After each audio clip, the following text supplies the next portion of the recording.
Hey guys, welcome to day 8 of COVID-19 social distancing working out at home. I'm having a bit of a day today, honestly, and so I kind of was thinking about this today, about kind of making adjustments to how I feel, because I am the captain of my own ship. I can do whatever workout that I want to do. I'm not on anyone else's schedule, I'm not on anyone else's plan, so a couple of reasons for why I'm doing the workout that I'm going to do today, which is different from what I've been doing for the past week, is that in Muay Thai, something that I have had made very clear to me in an abundance of different ways is how important leg strength is for Muay Thai. A lot of that leg strength that you see that come from insane kickers like Yodson Klai, Sam A, the fucking legs that you see on Sagat. Diesel Noi talks about this all the time, is that everything, power in the legs is really important, and a lot of that power comes from running.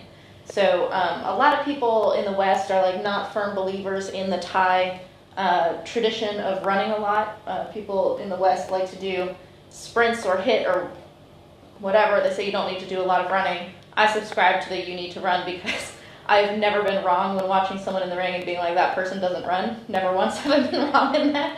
I subscribe to that running is important. I can't run right now. So I'm going to do some like leg strength exercises today. The first one I actually learned from my brother, John, who is a sports psychologist and personal trainer. And he had me do this workout at his gym years ago. It must have been like 15 years ago or something.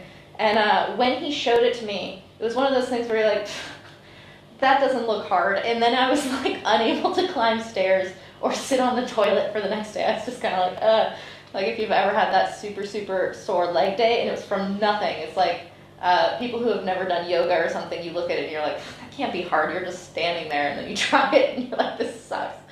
So that's that I got from my brother. So I'm going to be doing that. And then I'm going to be doing some exercises that Andy Thompson, who was my very first Muay Thai mentor when I came to Thailand, he opened Lana Muay Thai, which is across the street here, that I started at in Chiang Mai when I first came to Thailand. Sadly, Andy has passed. He means an incredible lot to me, and he was such a unique, incredible man. He was always coming up with new stuff. His mind was very active in terms of like always learning and churning out these new ideas. And I remembered some things that he was having me do one of the last times that I saw him.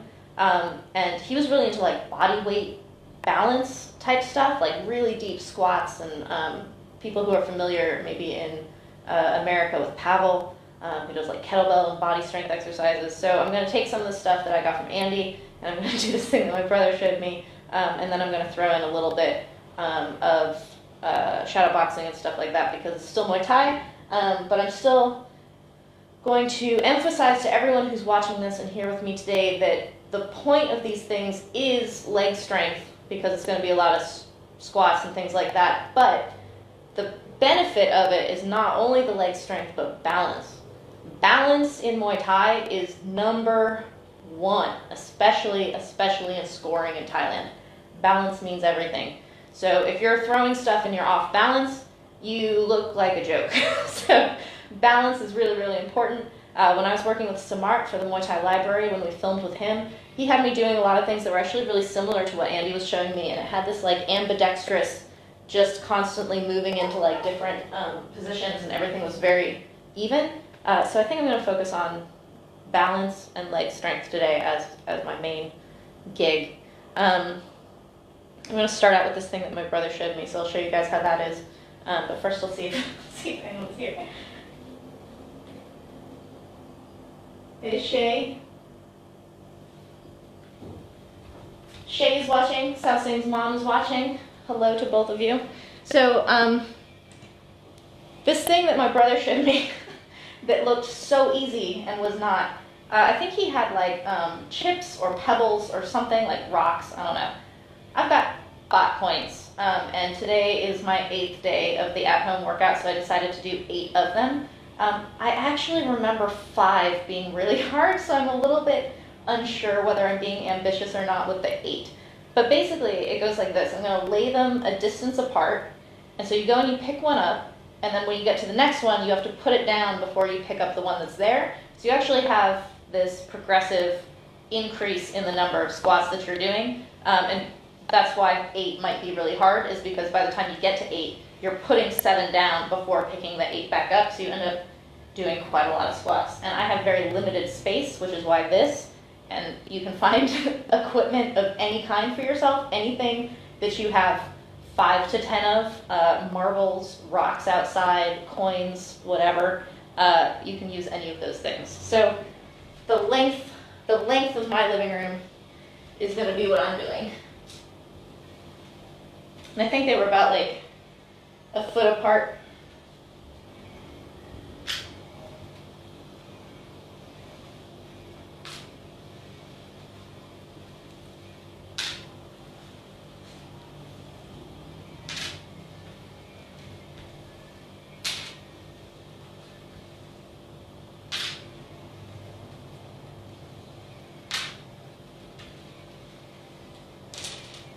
I have limited space. So I'm gonna come this way, and again, how it works, I go down and I pick one up, and then when I go to the next one, I have to put that first one down before I can pick it up. So it becomes this like increase in the squats as I go.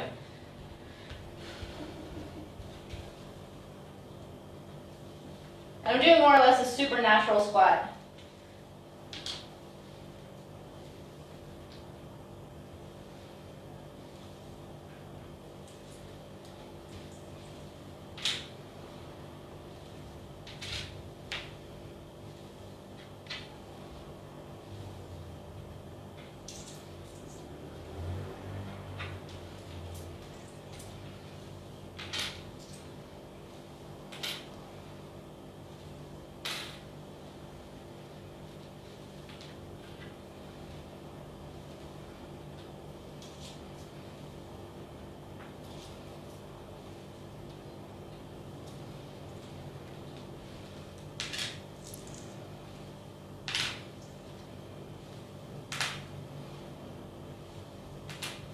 Already regretting 8, by the way.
I think I accidentally did 9, actually.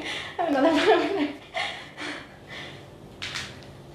The thing about squats, it's actually really cool, is that I believe that the flexibility in the hips that Westerners really, really struggle with when we try to learn how to kick comes from the fact that we grow up sitting in chairs, and Thai people, far less now than back in the day, know how to squat.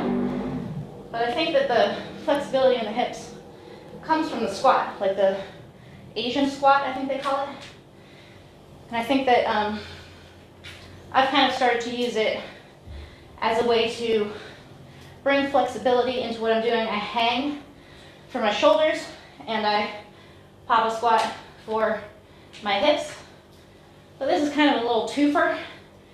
And then I'm burning my legs, but also getting that flexibility in the squat.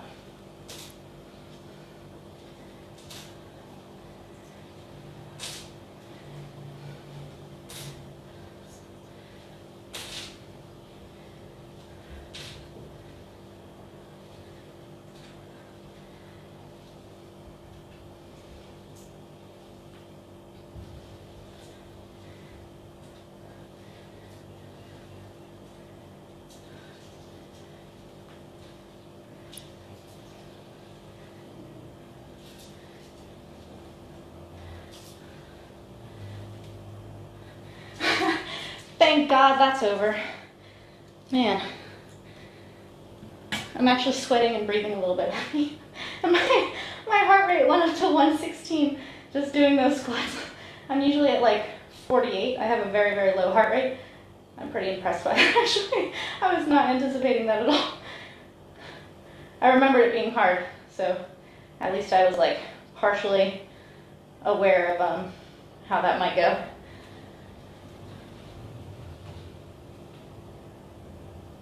You Burn is watching. Hi, You Burn.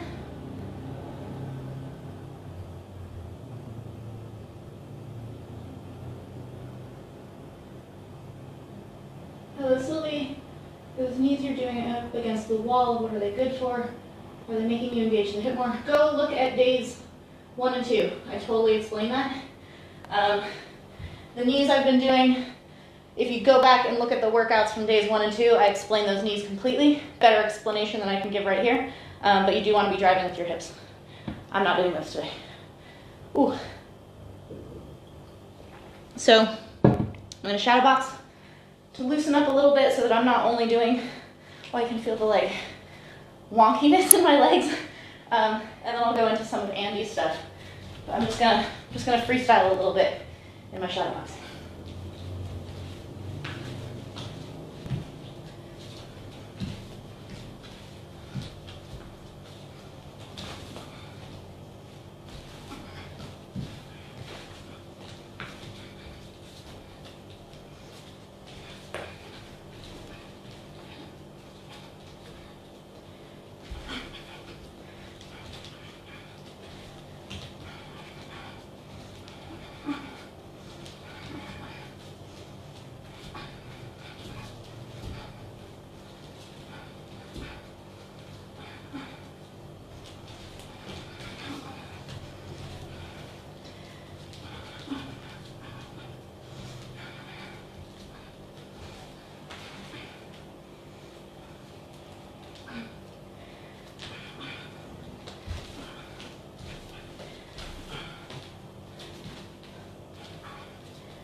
All right, I need a hair tie.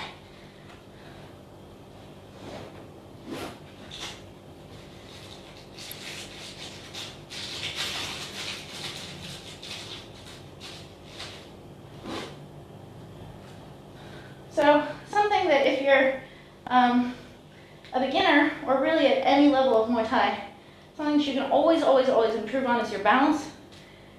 And balance for me, if you can do it slow, you can definitely do it fast. So learning to be able to do something like in slow motion will kind of calibrate all of the balance for you. So some of the stuff that kids start doing when they start learning Muay Thai in Thailand, like the little kids, is just marching back and forth. If you watch the Jade Dragon set, which are little like 8, 9-year-olds, they're so little, they're like this big at my gym, they've been coming for years. They're like, when they first get there, they have to be disciplined. They have to do it themselves. You tell them to do it, and then you just like let them do it for like 20 minutes or something. But sometimes they'll just like put their foot up on the rope, and they'll just have to like stay in like a kick like this for an entire round. Or like they'll have to do a lot of kind of like step 1, 2, step 1, 2, or just kind of like a, you know, marching back and forth. If you watch my session with Sing Dam, Giep Munai, that we have, I think from maybe like a few years ago, so you have to go back in the library. But Sing Dam like totally put me on the like, he's like, when I was 7 years old and started Muay Thai for like 3 months, I was just marching back and forth. He's like, Muay Thai was so boring, I hated it. But this is a common story among people his age and older, is when they first started, it was very, very repetitious and very like, just get these basics down. But it's actually really beautiful because him teaching me the way that he learned, you can see how that builds this foundation to the point where like, you can't do it wrong. I think it was Customato who's like, you get them doing it so many times that they couldn't do it wrong if they tried. And that's what it looks like to me when you're watching Mike Tyson doing his like TikTok. If you asked him to mess it up, I don't think he even could. It would like still be more beautiful than anything you've seen.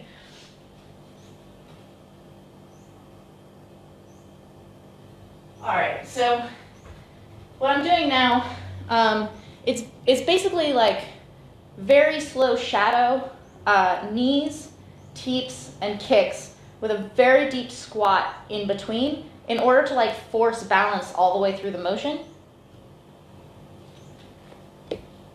Forcing balance all the way through the motion is really good for a number of reasons. One is that it's along the lines of things that I've been talking about. Kevin's here. He's my tech guy. I need that microphone. I'm gonna move it over here. Okay. We're doing different sound today. Yeah. So put it here. Yeah. Good? Okay. So going through the entire motion of something is really important. I think a lot of people, they kind of like, if they're shadow boxing or something, they just kind of like, they almost do it. It's like I almost threw a punch instead of like going through the entire like step, turn, uppercut kind of thing. And so this is the like building everything through. Is it too loud? It was in the frame. It's like a giant microphone in the frame. Maybe that's cool. So that's what we're doing with the deep squat into one of these moves is you're in the same way that people say that it's really important to do full range of motion on like a kettlebell or like free weights because you have to control that motion all the way through rather than having like a track bar or something. This is a way to like enforce a much better form, I think. So I learned this from Andy Thompson, the mad genius of the mountains, as he might be called. And I'm gonna start with just 10 because I know this is gonna be really, really hard. So I'm gonna do 10 with the knee, 10 with the teep, and then 10 with the kick, and I'll see what I'm able to do after that because I have not done this in a really long time. So you're not going to be in stance for this. You're going to be even, but you have me go way deep, down, up, teep. When I was watching the video, he's like, don't bring the teep up and then out. You want it to come coming up off of the squat.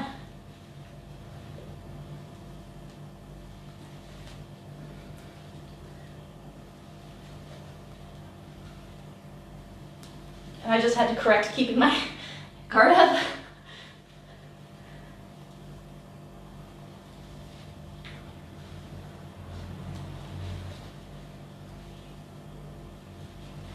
All right, there's 10. Do that with the knee next.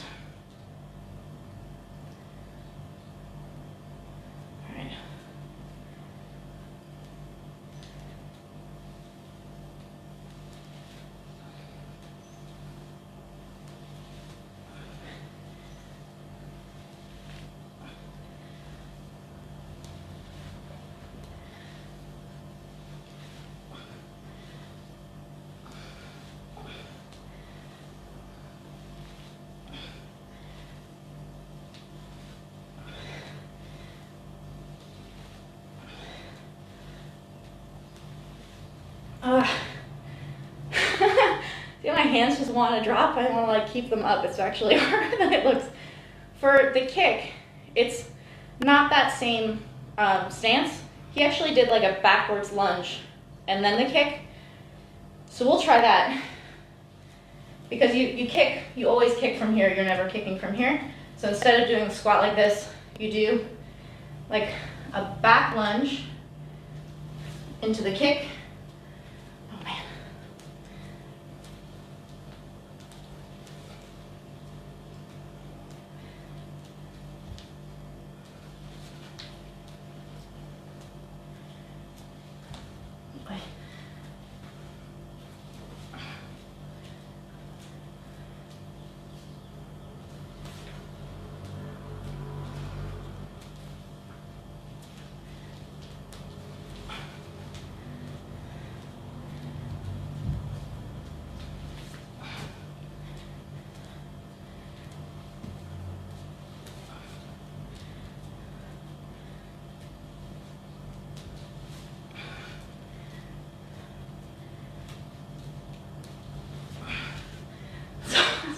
hard.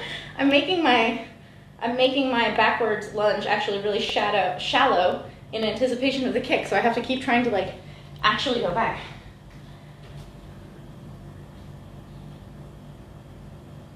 Michelle says, Sing Sorsobit and Sylvie are my two favorite fighters in the same space. Sing is watching. Sing mi konบอกว่า Sylvie กับ Sing เป็นยศมวยหญิงเป็นคนใจของคนนี้ So I'm saying this person, Michelle, has said that Sing and I are two of her favorite fighters, both on here. Thank you very much. It was very nice to say. Sing ยศมวยแน่นอน I'm going to do a little shadow boxing to loosen up, and then I'm going to do another set of what I just did. I can tell that's going to be hard.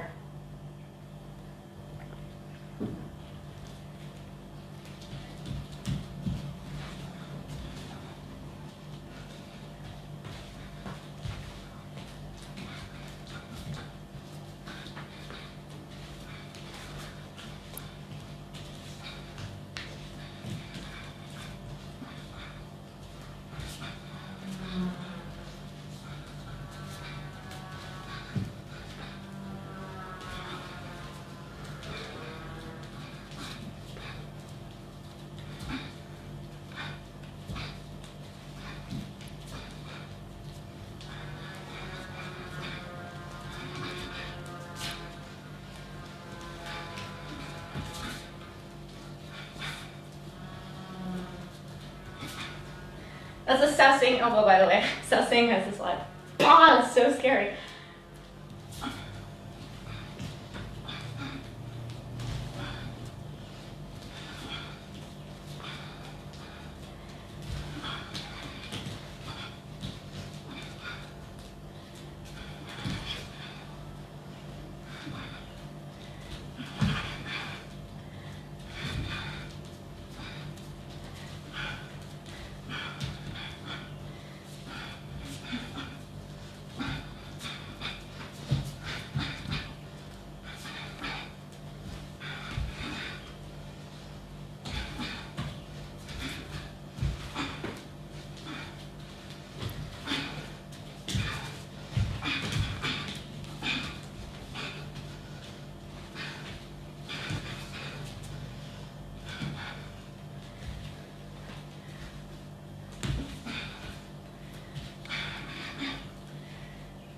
So what I was doing with the lunges and stuff, because it focuses on balance, I'm also focusing on balance when I do my shadow boxing.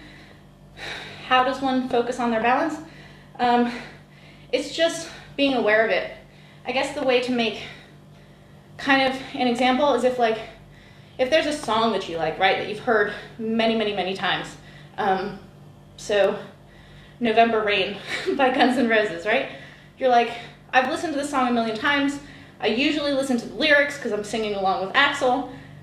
If you're like, I'm going to focus on guitar, you really listen to Slash when you listen that time. Or you're like, no, I'm going to listen to the keyboards this time. That's how you focus on balance while you're shadow boxing. It's one element. It'd be like if you were paying attention to the time signature or something of a song. You're like, what is the like pace of this song and when does it change? That's what paying attention to balance is like.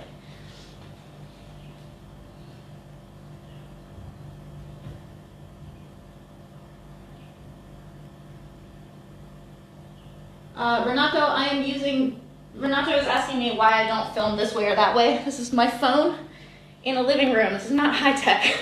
That's why don't you anything is because I have a phone doing a live stream in an incredibly limited space.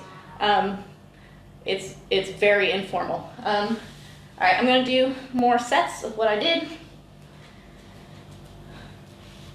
Still stick with 10, even though the first 10 were hard, and so the next 10 are gonna be more hard. All right, remember to keep my hands up, and the point is balance rather than like doing it well. So if I'm off balance, that's actually good because then I can make that correction, and it's actually forcing towards balance rather than being upset if I'm off balance. That's my like mental preparation for this and how I want to focus on this.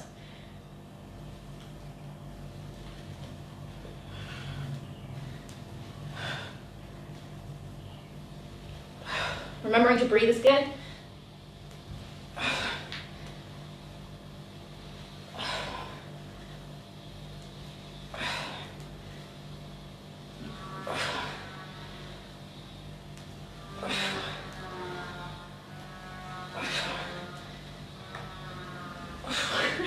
There's a lot of like pops and snaps going on in my knees and my hips when I do that.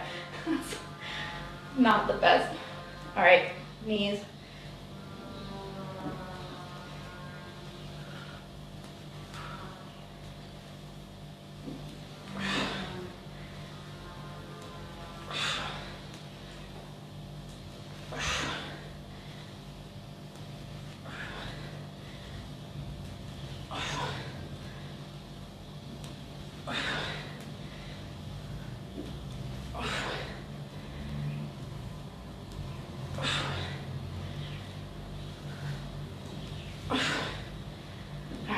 Damn lunge kicks.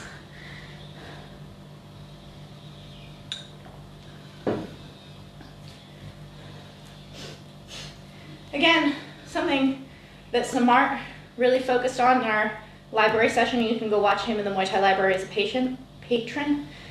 He really emphasized being ambidextrous.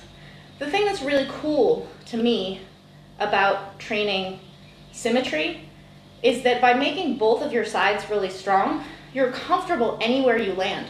Occasionally, all right, so I'm orthodox. Occasionally when you kick in whatever stance, right? So I kick here. If I end up landing here, it's super uncomfortable if you've never trained your opposite side. So if you've trained super symmetrical things like this, here, you're comfortable anywhere you've landed.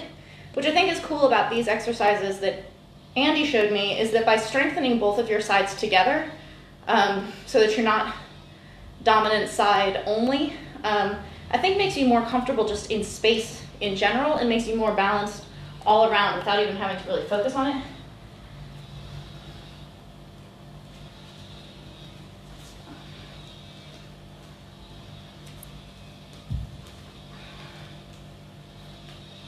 Boy.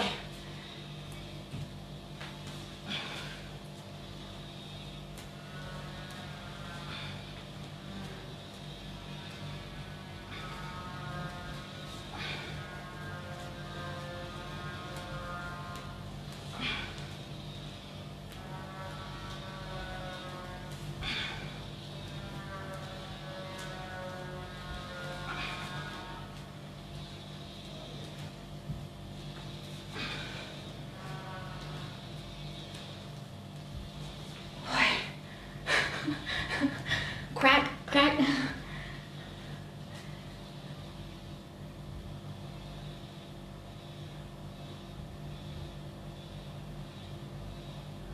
Ooh. Shout out from Mexico from Marissa. Thank you. Hello, Marissa. Marissa is saying hello from Mexico. It's very cool to me that people from all around the world are on this one feed because when you shut yourself away in your room forcefully and you're able to like reach out into the great wide world, it's kind of, I don't know, it's kind of mind opening. I'm of a certain age. I'm of an age where there was internet at one point in my life, and I actually predate internet, but I don't remember predating internet because I was just too young. So it's kind of this like taking things for granted kind of thing. But in high school, I had this teacher who like finger wagged at all of us because we got really irritated that something was taking like 2 minutes to download, that we were downloading from some other country. And he was like, you guys are impatient that it's taking you 2 minutes to download something from, I don't know if it was like Kenya or something. It was like super far away. And it was like, yeah, I never really thought about that. But when you get closed in and you've been like playing on your phone just because you're bored for like months, but now you're playing on your phone because you literally can't go anywhere, but you have access to all these different people all around the world, that to me is really, really cool because we're actually all super more connected even though we're like isolated in our little spaces, which is really cool. So when we do workouts like this, even though I'm completely alone in my living room, having you guys here with me, it's actually really cool for me. I'm going to do some of Samart's, like, I'm stuttering today. I don't normally stutter. I'm gonna do some marching stuff. That's what like Thai kids do, because today I'm focusing on balance, and a lot of that symmetry that I was just saying, that symmetry is what teaches balance. So, things as simple as this, which is that when you move into your opposite side guard, it's the same as your natural guard.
Something, if you guys go look in the patron library, if you go look at crew Tak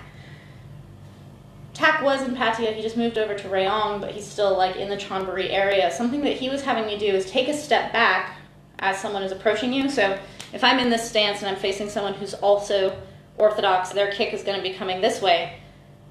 I can step back and fire into their open side with my front leg. This was incredibly hard for me to do.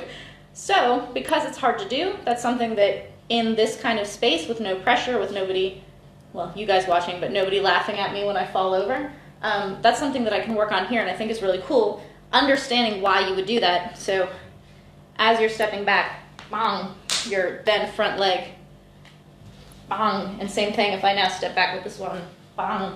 So practicing stuff like that, moving backwards.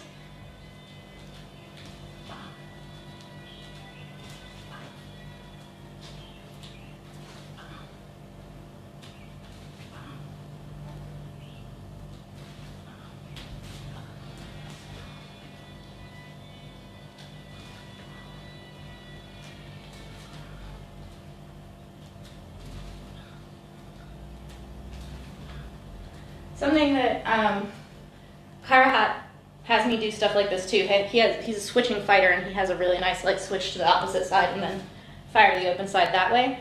But something that I struggled with and that he really helped me with is that as you're moving backwards, you really have to pay attention to where your foot is landing. If you're walking backwards like this, you can't fire anything because your feet are like this. So anytime, same thing as when you kick and you come back and you want to be wide, it's the same thing. Anytime you move back, you're kind of moving, it's almost like a duck walk on a skateboard, how you would be like this. So you want to pay attention to where your feet are every time you're moving backwards and want to fire. So if I'm going to step back and fire, if I step back here, that knee's not really going to come up the way I want it to, but if I step back wide, fire, it'll come where I want it to go, and then I can take two, bang, bang, two, that kind of thing. So you just kind of like think up, where am I off balance and how can I work on that particular balance, right? So back, knee, 1, 2, knee, knee, knee.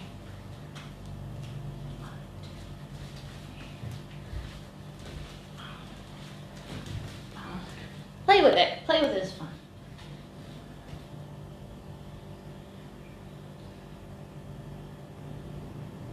Dennis is asking, do you use a shield guard or long guard?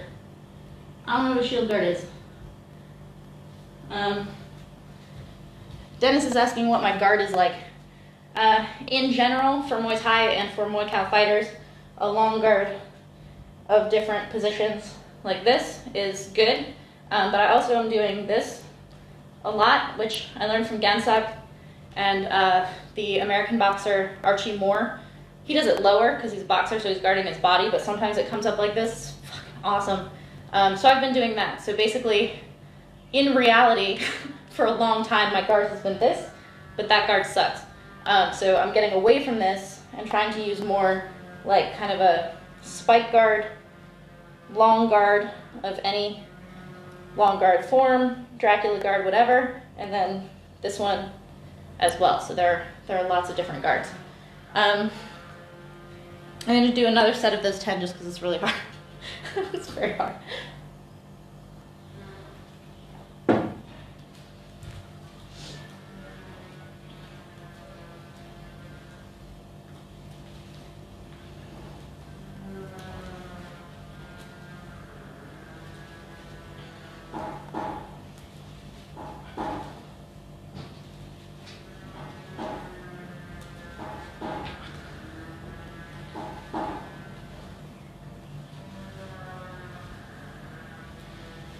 Boy,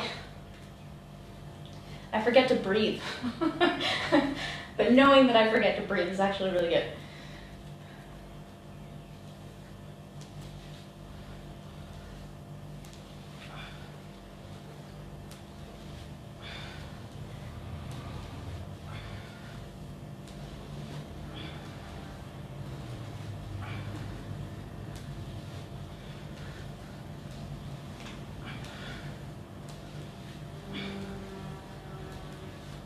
Boy.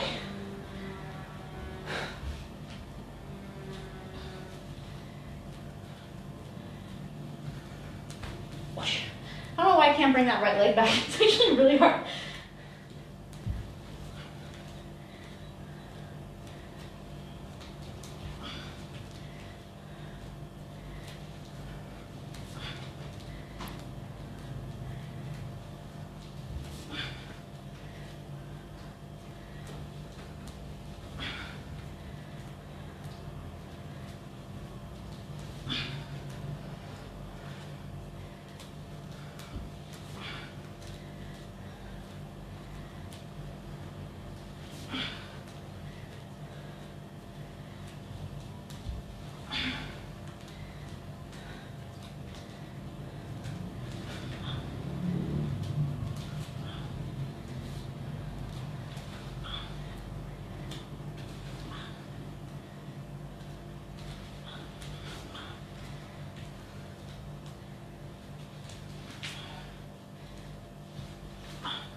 Rachel Meldrum is watching.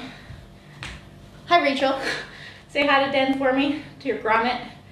Rachel and I met at Lana many, many years ago, and she and my trainer at the time from Lana, Den, are in Scotland now. So Rachel and Den went to Scotland, have a baby, and Den is teaching Muay Thai over there. Hello.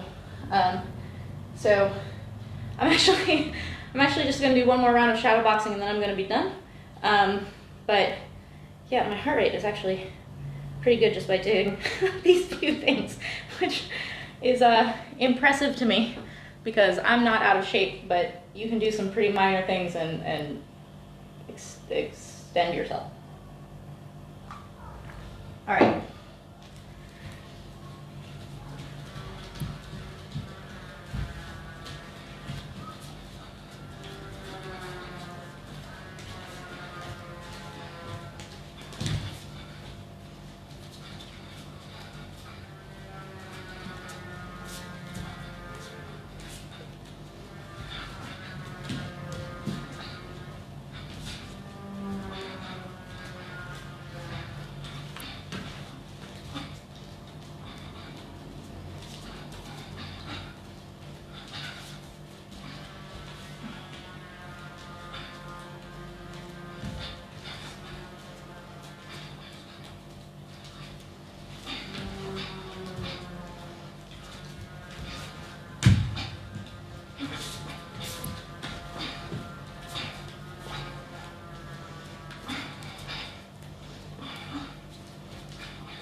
See if there are any questions.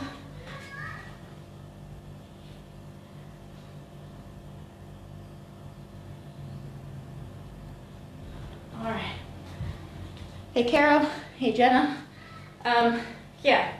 So I guess the lesson of what I'm focusing on today is making adjustments in how I feel and what I want to be doing, being the master of my own ship, which makes me really happy.